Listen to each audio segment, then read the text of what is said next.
I'm joined now by Denise Craig, Policy Manager for the Federation of Small Business in the West Midlands, and Andy Youngman, Area Director for Lloyds TSB Commercial in Birmingham. So Denise. Hello. Your first impressions of yesterday's budget? It was a bit of a nothing, actually. It was neither helpful nor hurtful, and I think overall we felt that there were a lot of missed opportunities. Was there anything you were particularly looking for in yesterday's budget? Yes, I think probably the headline one would have been the application of automatic small business rate relief. Peter Luff's private members bill didn't get through. There was a general understanding that it may be in the budget, and we were very, very disappointed to see that this wasn't mentioned at all. Automatic business relief would have saved small businesses around £400 million, and it's not extra money, it's already budgeted for. It was a bit of a no-brainer, and we can't quite understand why it wasn't included. And I would imagine that small businesses are really struggling at the moment in the current climate. They really are. Some are doing okay, and there are one or two that are doing really well, because there are always winners and losers in these situations, but overall there are more businesses doing badly than there aren't. It's costs that are always the biggest problem, which is why probably the most disappointing part of the budget was the decision to keep the 2p fuel duty.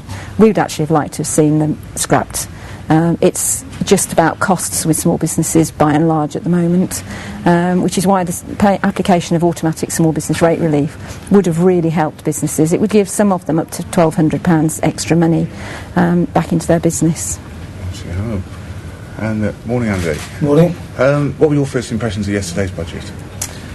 I think for us as a bank and as a banking sector, if you like, a lot had happened pre the budget, which has been out in the press, which has eased the situation as far as availability of credit's concerned.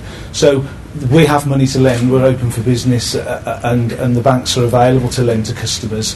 Obviously now, anything that the budget can do to ease cash flow pressures on businesses means that they will then start to look to invest, look to spend, and obviously that will then start to boost the economy, hopefully. And were there any particular measures that perhaps you would have liked to have seen from the Chancellor yesterday that didn't come up, or perhaps measures that were introduced that you broadly welcomed? I think there were some around the edges that do help matters. The extension of Her Majesty's Revenue and Customs support, which means that companies aren't going to immediately be faced with cash flow pressures, and obviously anything that can ease their woes has got to help the economy. The capital allowances, hopefully will encourage capital expenditure on plant and machinery, which again can only help to kick-start matters. So those were good things.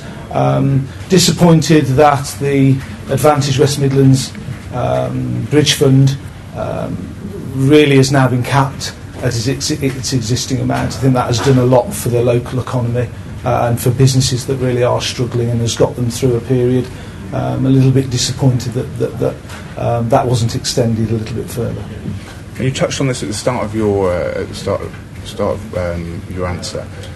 You say you've got money to lend. Are things freeing up now for sort of commercial lending in the marketplace? Are we seeing a slightly easier environment for businesses to come to banks and get the credit that they need?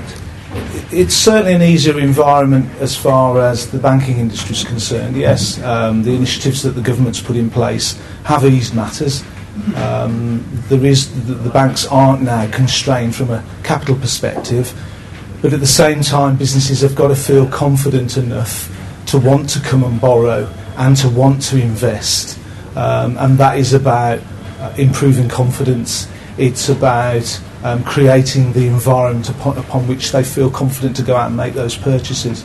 So it's all well and good as saying we have money to lend, but unless there's an economy within which people feel comfortable to lend and to take on more debt, then it's a bit of a catch-22.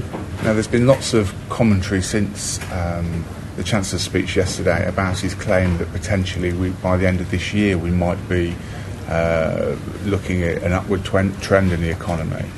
Is that something that you could potentially support, that view, or do you think we've still got a little bit of bad weather to sort of ride out yet? I still see quite a lot of companies struggling, I have to say. What I do see is I see a lot of companies that are struggling but are taking the appropriate action. But of course that appropriate action often then impacts on people, because that's often the biggest cost in a business. And I suppose it's with cautious optimism. I hope he's right, but time will tell, obviously. And Denise, just finally to you, I suppose the same question really. I mean, from the point of view of your members, is this budget going to make life easier or more difficult for your members? I think it depends. It's a bit of a non-answer, that. If you're a business that relies on an awful lot of transport, then the fuel duty is going to make life very much more difficult. But if you're a business that's actually in research and development, then some of the allowances that were announced may help. I have to say, as far as the West Midlands are concerned, it was a good message that was sent out with the scrappage scheme and for the help for the construction industry. I would say that we need to look at the details, obviously. There's probably a lot going to come out as ever with these things. And it may be that those situations, those offers didn't go far enough to actually make any real difference. But I think as far as whether he's right about the forecast for how quickly we're going to be out of this recession, well, I'm not an economist. I talk to many of my businesses and some of them are really struggling, and I think the biggest worry is that even if it does come by the end of the year, we'll have lost an awful lot of very good small businesses before we even get there. And skills and the entrepreneurial spirit may actually be lost forever if those firms go under too quickly. There should have been a lot more to help small businesses in yesterday's budget. Thank you both very much. Thank you.